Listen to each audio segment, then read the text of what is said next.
Jadi selamat datang kawan-kawan yang sudah datang maupun yang baru datang. Terima kasih Bung Lutfi atas waktunya. Tema diskusi kali ini adalah masa depan agama.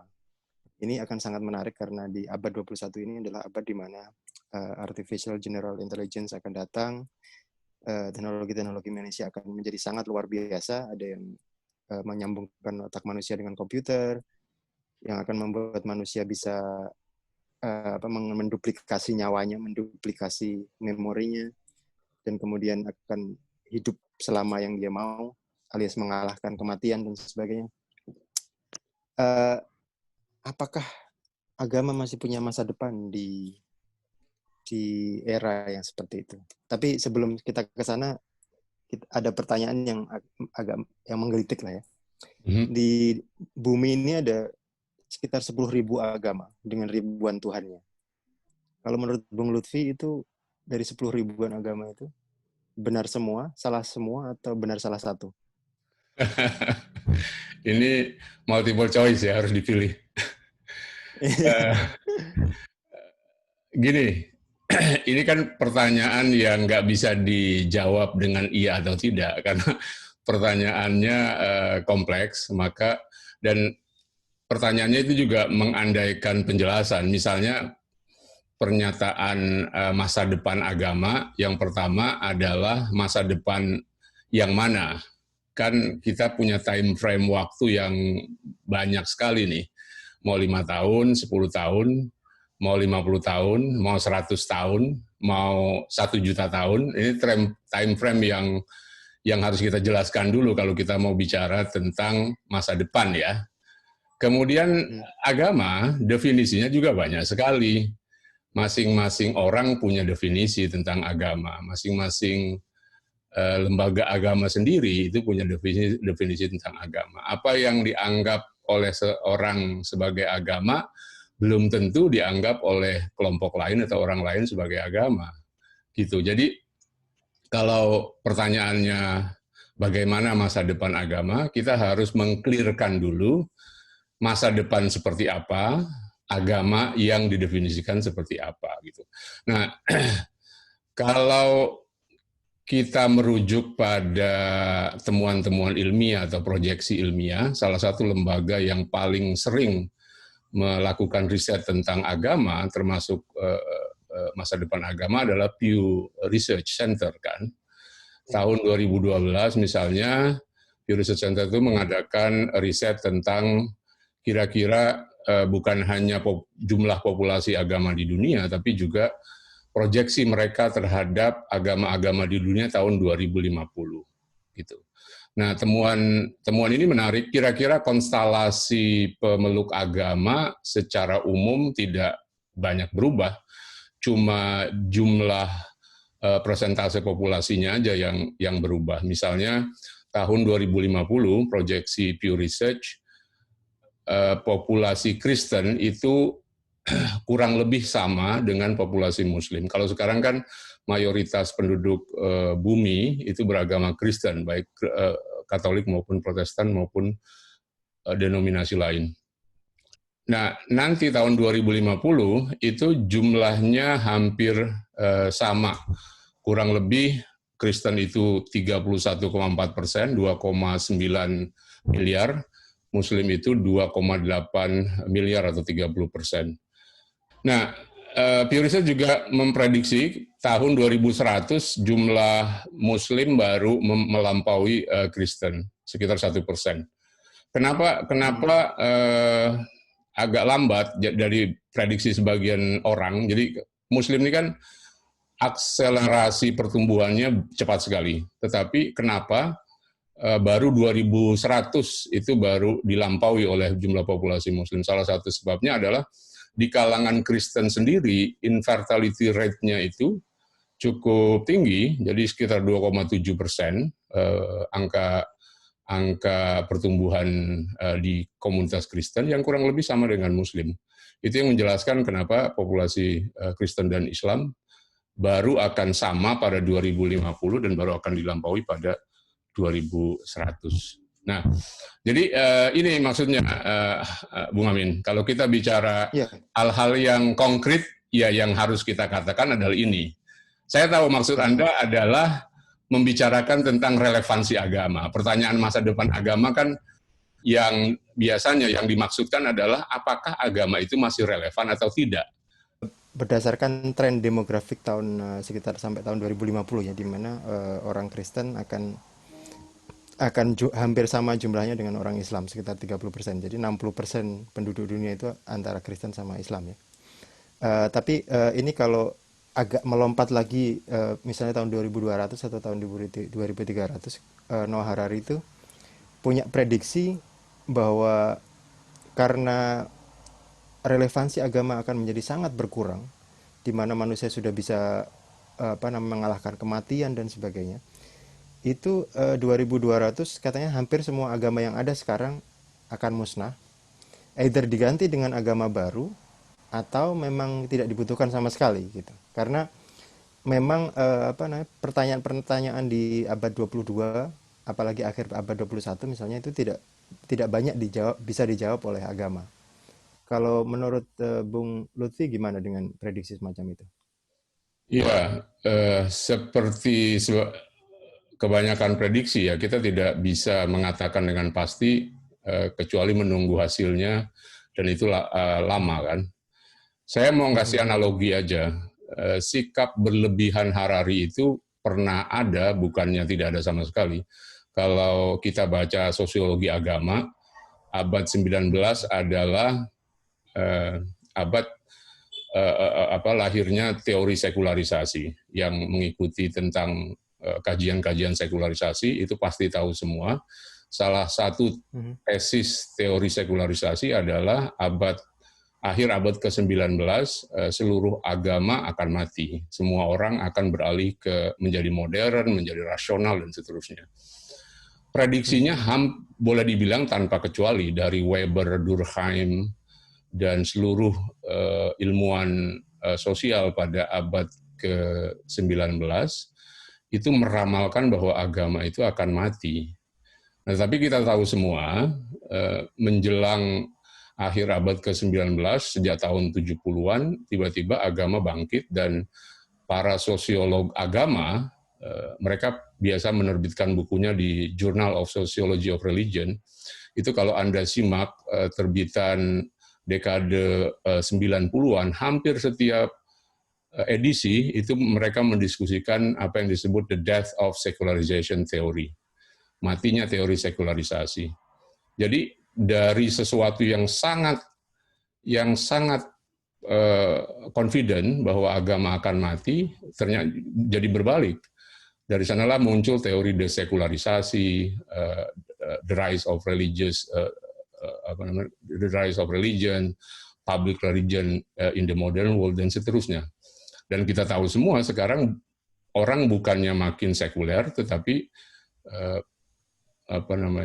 di kalangan agama-agama mainstream orang makin religius, dan kegilaan terhadap agama itu jauh lebih dahsyat daripada tahun 60-an dan tahun 50-an.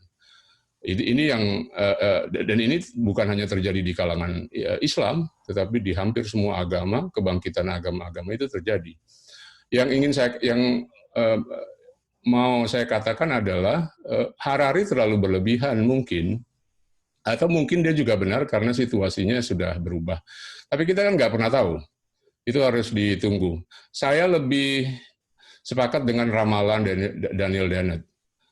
Daniel Dennett itu di dalam Breaking the Spell, dia juga meramalkan tentang masa depan agama. Menurut dia sekarang ini lagi bulan madu agama sebetulnya. Menunggu atau meramalkan kematian agama dalam waktu dekat adalah delusi menurut dia. Jadi agama mungkin akan bertahan 300 sampai 400 tahun lagi. Paling cepat agama mulai mati, kata Daniel Dennett, itu sekitar 400 sampai 500 tahun dari sekarang. Gitu. Ya, tapi yang namanya prediksi, kita nggak tahu. Harus nunggu 200, jangankan 400, 200 tahun aja kita nggak tahu apakah kita masih yang jelas kalau kita nggak punya uang dan ramalan akan keabadian manusia belum datang, ya kita semua akan mati gitu.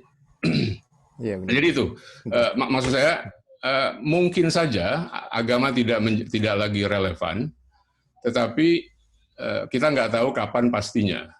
One day ya mungkin akan terjadi itu.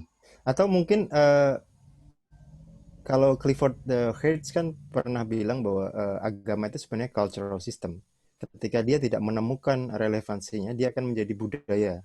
Kayak Einstein kan pernah juga bicara, aku itu memang Yahudi tapi cuma secara budaya, tapi agamanya tidak aku ikutin sama sekali gitu. Hmm. Nah itu tadi, itu terkait dengan definisi agama kan. Agama sebagai sebuah institusi kan relatif sangat baru. Nah ini problem penulisan sejarah agama juga.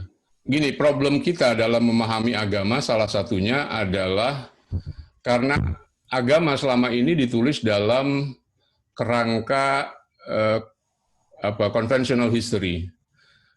Conventional history itu adalah lawannya big history. Big history itu baru belakangan berkembang dalam 10-20 tahun terakhir. Harari adalah salah satu prominent historian yang melakukan pendekatan big history. Nah, pemahaman kita tentang agama selama ini itu karena pendekatan yang konvensional history itu melihat sejarah panjang manusia itu dari 5.000 tahun sebelum Masehi sampai sekarang, dan pusat dari seluruh kajian tentang sejarah itu adalah manusia. Jadi betul-betul homosentris. Manusia itu dilihat sebagai pusat segalanya, pusat kajian. Bayangkan seluruh sejarah, bahkan ada yang bilang 3/4 penulisan sejarah itu adalah tentang manusia sekitar 100 tahun terakhir. Nah, Anda bayangkan penulisan tentang sejarah agama, yaitu tiba-tiba agama muncul pada 4 atau 5 milenium yang lalu gitu. Sementara kalau di dalam kerangka big history, sejarah besar, itu manusia hanya ditempatkan sebagai salah satu elemen dari cosmic evolution yang panjang sekali. Nah, menurut saya cara pandang terhadap agama dari perspektif big history itu belum banyak dilihat orang. Harari adalah salah satunya, dan beberapa saintis, ilmuwan yang memiliki latar belakang ilmu-ilmu keras itu sekarang melihat agama dari kerangka itu juga, termasuk Daniel Dennett yang saya sebutkan tadi. Nah, jadi kita punya persoalan sebetulnya ketika melihat agama. Framework kita dalam melihat agama itu dalam time frame yang pendek sekali. Padahal kalau kita perpanjang sedikit aja, nggak usah sampai sejarah Big Bang, tetapi sampai 70.000 tahun atau 100.000 tahun yang lalu, itu kita sudah memiliki perspektif yang berbeda tentang manusia kan. Ada revolusi kognisi 70.000 tahun yang lalu, dan disitulah mulai segalanya terjadi pada diri manusia, pada alam semesta dan seterusnya. Nah, jadi kalau ditanya agama itu apa, ya sejarah agama itu baru sama sekali, baru bermula dengan sejarah peradaban, dengan sejarah ketika manusia memutuskan untuk tinggal dari hunter-gatherer 10.000 tahun yang lalu, kemudian memutuskan untuk tinggal, menetap, dan dari sana mengkultivasi, mendomestikasi tanaman dan hewan dan seterusnya. Gitu. Nah, agama itu baru muncul di situ. Padahal ada yang lebih tua dari agama, yaitu keyakinan. Belief atau keyakinan itu usianya jauh lebih tua dari agama. Terus ini kaitannya sama teknologi-teknologi baru yang akan segera datang ya. Misalnya OpenAI GPT-3 yang baru keluar sebulan yang lalu itu softwarenya sudah bisa bikin kitab suci, sudah bisa bikin legal document, sudah bisa bikin musik, sudah bisa bikin banyak hal yang lain. Dan dalam waktu yang tidak terlalu lama lagi mereka mungkin sudah bisa melewati Turing test, dan artificial general intelligence alias software yang lebih pintar dari manusia sudah akan akan ada. Nah, kalau Einstein itu pernah memprediksi bahwa di masa depan akan ada agama baru yang lebih kosmik, yang lebih rasional. Itu menurut dia, itu salah satu alternatif mungkin kalau Bung Lutfi bilang mungkin 400 tahun, 500 tahun ke depan. Eh, tapi kalau Ray Kurzweil, Director of Engineering-nya Google, itu meramalkan karena teknologi kita sudah akan sangat bagus di 100 tahun ini, bahkan mungkin mulai dari 2045 pun sudah akan sangat bagus. Kita akan menjadi semacam Tuhan, karena kita sudah akan bisa menciptakan semesta-semesta baru, yaitu dunia-dunia virtual yang akan berasa seperti real, seperti di filmnya Steven Spielberg yang baru, Ready Player One.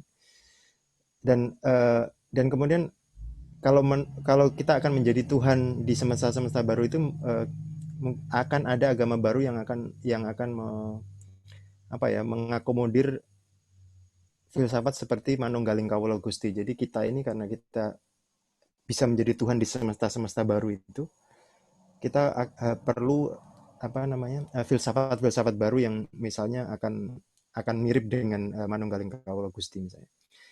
Atau ada alternatif ketiga. Jadi alternatif pertama tadi agama kosmik seperti yang dibilang itu. Alternatif kedua adalah agama-agama Manunggaling Kawula Gusti, apapun itu jenisnya. Dan kemudian alternatif ketiga adalah musnah sama sekali, karena sudah terbukti kan bahwa sebenarnya moralitas itu tanpa agama pun bisa. Menurut Bung Lutfi, kira-kira dari 3 skenario ini yang likely happen yang mana? Agak susah ya, karena pernyataan-pernyataan ini juga sangat kabur dalam mendefinisikan agama. Harari itu pernah diundang ceramah di Silicon Valley, di kantor Google, dan dalam pembukaannya dia bilang ini adalah pusat agama masa depan, di mana para nabinya itu berpusat di Silicon Valley, yang dia menganalogikan itu sama dengan Mekah pada 14 abad lalu atau Yerusalem 2000 tahun lalu gitu. Nah, tentu saja Harari menganalogikan sains sebagai agama. Ini yang saya bilang tadi, agama itu bisa didefinisikan dengan sangat subjektif dan sangat kabur. Teknologisme atau saintisme, bukan saintisme dalam pengertian yang biasa kita kenal, itu bisa dianggap sebagai agama. Ada nabinya, ada kitab sucinya, ada protokolnya, ada ritual-ritualnya. Kalau agama dalam pengertian itu ya bisa saja. Kalau Anda ikuti lagi-lagi sosiologi agama, Robert Bellah itu pada tahun 60-an itu pernah mengenalkan istilah civil religion, agama sipil. Bellah itu dulu salah satu orang yang berada dalam kubu Durkheim dan Weber dan para sosiolog lain yang meramalkan matinya agama. Dan karena itu dia memperkenalkan istilah civil religion. Civil religion itu adalah agama negara lah kira-kira gitu. Bahwa negara itu pada dasarnya sama seperti agama, punya ritual-ritual, punya kitab suci yaitu konstitusi dan seterusnya. Nah, kalau kita mau memahami agama seperti Bellah memahami agama atau Harari memahami agama, ya bisa saja gitu. Tetapi menurut saya agama yang mainstream seperti yang kita kenal sekarang ya akan terus ada dalam beberapa dekade atau beberapa abad ke depan. Gitu. Bahwa ada competing other religion itu ya terjadi. Lagi-lagi nanti kompetisi ini akan dimenangkan oleh siapa kita tidak tahu. Sama seperti 14 abad atau 20 abad yang lalu kan ada kompetisi agama, dimenangkan oleh Kristen, dimenangkan oleh Islam, dimenangkan oleh agama-agama yang kita kenal mayoritas sekarang gitu. Who knows, 200 tahun atau 300 tahun dari sekarang Kristen mati atau menurun populasinya, kemudian digantikan dengan agama baru yang lebih saintifik, yang lebih ilmiah, yang lebih kompatibel dengan tuntutan zaman nanti gitu. Jadi apapun agamanya, saya tidak tahu namanya, saya tidak tahu ideologinya apa, tetapi selama dia itu bisa beradaptasi dan bisa relevan buat zamannya, itu dia akan hidup dan mungkin akan menang. Saya percaya dengan Darwinisme, dengan survival of the fittest, dengan adaptasi. Jadi agama apapun yang adaptable akan bertahan. Oh ya, ini jadi saya teringat dengan pengalaman saya waktu ke gereja namanya Unitarian Universalis di San Francisco. Itu namanya gereja, tapi isinya orang ateis semua. Dan yang dibahas adalah hal-hal yang tidak ada kaitannya sama kekristenan. Misalnya pernah membahas transhumanisme misalnya. Jadi bagaimana manusia melampaui kemanusiaannya. Ya itu mungkin ada benarnya, Bung. Jadi ketika agama itu mampu beradaptasi, institusinya mungkin akan terus ada, tapi isinya akan jauh berubah. Bisa aja seperti itu. Ya, bahkan agama-agama yang kita kenal sekarang itu kan boleh dibilang completely different.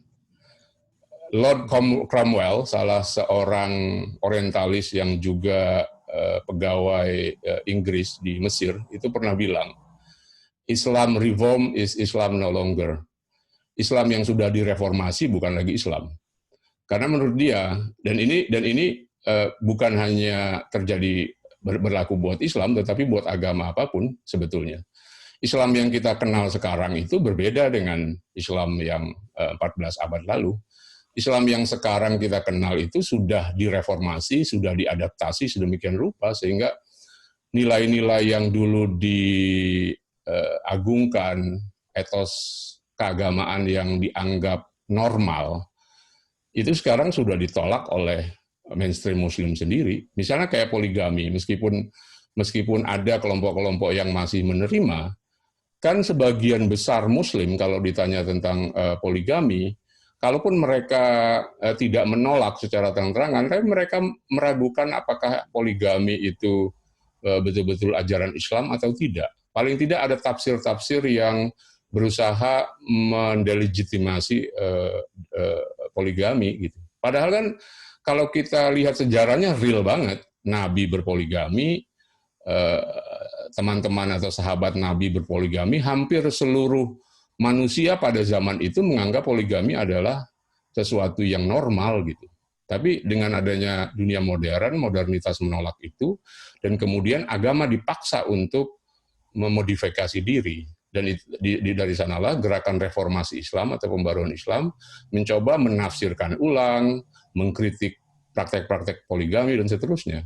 Jadi Islam yang kita kenal sekarang itu ya bukan lagi Islam yang seperti dulu gitu. Udah penuh dengan modifikasi. Terus ini kaitannya dengan moralitas ini, Bung. Ketika kita menghadapi dunia yang jauh berbeda di abad 21 dan abad setelahnya. Selama ini kan kita derive morality banyak dari agama dan kemudian dari dari negara. Kira-kira apa saja yang bisa dijadikan dasar dari morality itu di masa depan? Ya, ini yang sering orang salah paham soal dengan agama sebetulnya. Moralitas itu dianggap bersumber dari ajaran agama kan, dari kitab suci, dari kata-kata yang dikeluarkan oleh orang suci dan seterusnya. Padahal moralitas itu usianya jauh lebih tua dari agama. Seperti saya bilang tadi, sejarah kepercayaan atau sejarah keyakinan itu usianya jauh lebih tua dari agama. 70.000 tahun yang lalu ketika ada revolusi kognisi, manusia mulai beradab dalam pengertian yang kita pahami sekarang, mereka kan sudah membangun nilai-nilai moralitas tertentu. Bahkan ketika manusia masih hidup di goa, manusia masih dalam situasi sebagai pemburu dan pengumpul, hunter gatherer, itu mereka sudah membangun sistem moral sendiri, gitu, tanpa perlu kitab suci, tanpa perlu kata-kata dari orang-orang suci, gitu. Moralitas dan norma itu jauh lebih dulu ada ketimbang agama. Agama hanya mensistematisasi dan menginstitusionalisasi nilai-nilai yang sudah ada sebelumnya. Oke. Terus sekarang kita akan melihat secara general lagi. Jadi berkaitan dengan diskusi panjang beberapa tokoh Indonesia terakhir ini, termasuk Bung Lutfi di dalamnya, masalah antara sains versus agama. Wilayah sains itu di mana dan wilayah agama itu di mana. Kalau menurut Bung Lutfi, perdebatan sains versus agama ini apakah akan terus ada ataukah nantinya akan ada versi yang berbeda, karena agama yang sekarang dimengerti oleh manusia itu kan oleh sebagian besar manusia ya, itu kan menjadi sangat apa ya, sangat terbelakang lah ya. Kalau misalnya diskusinya antara sains versus filsafat mungkin masih bisa dimengerti gitu. Apakah ke depan ini masih ada diskursus sains versus agama yang kalau kita bilang agama dogmatis ini, ataukah diskursusnya akan menjadi hanya sains versus filsafat? Menurut Bung Lutfi gimana? Iya, ini sebetulnya kalau mengikuti perdebatan agama dan sains tidak bergerak kemana-mana. Perdebatannya dari 20 tahun yang lalu sampai sekarang ya begitu-gitu aja. Cuma mungkin karena mediumnya yang makin menyebar luas, tetapi argumen-argumennya baik dari kedua kelompok sebetulnya tidak terlalu jauh berbeda. Misalnya apa yang disebut sebagai New Atheism, Dawkins dan kawan-kawan sebetulnya kan cuma mengamplifikasi argumen-argumen lama. Kalau kita baca bukunya Dawkins, God's Delusion, itu kan argumen-argumen dari beberapa filosof ateis sebelumnya, cuma dia perkaya dengan temuan-temuan sains terbaru dan seterusnya. Nah, kenapa begitu? Menurut saya karena memang tidak ada apa ya? Kalau Stephen Jay Gould bilang itu ada noma namanya. Masing-masing disiplin itu mengklaim punya otoritas sehingga kedua-duanya merasa punya punya otoritas untuk menjaga atau memiliki kebenaran. Itu yang saya perhatikan dari perdebatan agama dan sains belakangan. Jadi nggak maju-maju gitu. Dari 20 tahun terakhir saya perhatikan ya seperti itu aja. Argumennya kurang lebih sama. Ya sekarang ini dia dari kelompok sains itu lebih vokal karena ada Dawkins dan teman-teman. Kalau dulu kalangan ateis itu lebih banyak didominasi oleh orang-orang dari latar belakang filsafat. Ada Nietzsche, ada Bertrand Russell dan seterusnya. Sekarang itu orang-orang sains yang mereka punya bukti-bukti yang sangat meyakinkan. Saya kira perbedaannya itu aja, Amin. Oke. Jadi kalau ngelihat situasi bukti-bukti sains yang ada sekarang kan, ini kalau pendapat saya pribadi ya, terhadap Tuhan iman, Tuhan yang ada di agama-agama yang dogmatis terutama ya, itu mungkin seperti yang dibilang oleh Dawkins, kita seharusnya memang sudah ateis karena memang kemungkinan adanya amat sangat terlalu kecil. Tapi terhadap Tuhan yang transenden, yang di beberapa orang mungkin yang katanya menciptakan Big Bang atau menciptakan Law of the Universe, itu informasi kita masih terlalu kecil untuk berpostulat ke sana, untuk mempunyai hipotesa ke sana. Dan menurut beberapa teori terakhir tentang Big Bang misalnya, kalau di loop quantum gravity kan Big Bang itu adalah hasil dari Big Crunch. Kalau menurut string teori, Big Bang itu adalah satu di antara triliunan Big Bang yang lain. Jadi Tuhan itu akan semakin dimundurkan ke semesta yang awal atau mungkin sebelum itu gitu. Jadi setelah itu Tuhan tidak ikut campur sama sekali terhadap dinamika semesta. Nah, kalau dengan sains yang sudah seperti itu, terus kemudian berhadapan dengan manusia yang otaknya masih otak kadal ini. Itu kira-kira apakah Bung setuju bahwa agama masih punya waktu sekitar 400 tahunan? Seperti Daniel Dennett itu. Ya, eh, lagi-lagi tergantung definisinya. Agama yang sudah dimodifikasi, agama yang bersahabat dengan sains, menurut saya itu yang akan unggul. To some extent, beberapa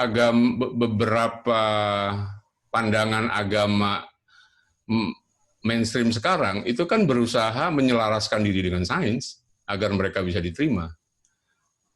Lihat aja Katolik yang dulu menghukum Galileo, tiba-tiba bertobat dan kemudian membenarkan Galileo, dan belakangan kita lihat pernyataan-pernyataan dari Vatikan kan sangat saintifik, artinya berusaha tidak melawan temuan-temuan sains. Di dalam Islam begitu juga, meskipun Islam tidak punya pandangan yang antagonis seperti terjadi dalam Kristen, tetapi kan pada dasarnya Islam berusaha bersahabat dengan temuan-temuan sains. Apalagi kitab sucinya itu sangat ambigu, dalam artian bisa ditafsirkan kemana-mana, gitu. Sehingga para mufasir berusaha mengepaskan apa yang mereka anggap kompatibel dengan tuntutan zaman. Itu yang terjadi, gitu. Nah, kalau agama yang seperti ini, ya dia pasti akan survive dan bisa beradaptasi dengan perubahan zaman. Seperti saya bilang tadi, Bagaimana dengan agama Timur yang sebenarnya malah lebih kosmik ya? Agama Timur seperti Buddha gitu yang lebih agnostik, atau agama Hindu yang masih memungkinkan. Jadi Hindu itu kan ada yang nastika, ada yang ateis, ada yang teis gitu. Kalau menurut saya agama Hindu itu atau agama Timur itu lebih dari awal ambigu seperti itu. Tapi kenapa malah justru yang besar itu agama Abrahamik? Apakah itu ada kaitannya dengan militerisme dalam agama atau dogmatisme yang akhirnya akan yang menjadi mainstream?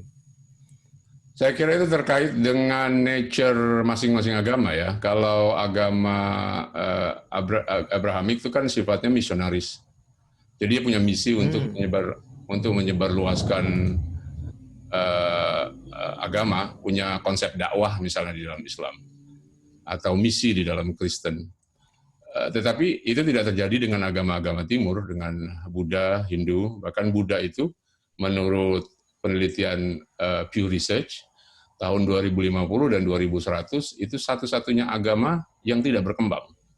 Jadi agama Hindu, agama Yahudi, agama yang lain-lainnya itu populasinya bertambah secara persentase. Satu-satunya yang tidak berkembang adalah Buddha. Kenapa begitu? Karena Buddha memang tidak punya niat sama sekali untuk memperluas diri kan. Mereka punya konsep tentang ketuhanan yang unik, yang sebagian orang menganggapnya bahkan Buddha itu tidak punya Tuhan dan seterusnya. Nah, jadi agama yang tidak misionaris, agama yang bakal mati kalau tidak stagnan gitu. Oke, menarik sekali. Jadi itu tadi diskusi kita dengan Bung Lutfi. Terima kasih Bung Lutfi. Pada dasarnya yang dibilang Bung Lutfi adalah bahwa agama ketika dia mampu beradaptasi dia akan bertahan. Tapi bertahannya berapa lama juga belum pasti. Agama yang beradaptasi dialah yang akan bertahan. Ada yang bilang bahwa akan bertahan 100 tahun, ada yang bertahan 200 tahun, ada yang bertahan 400 tahun.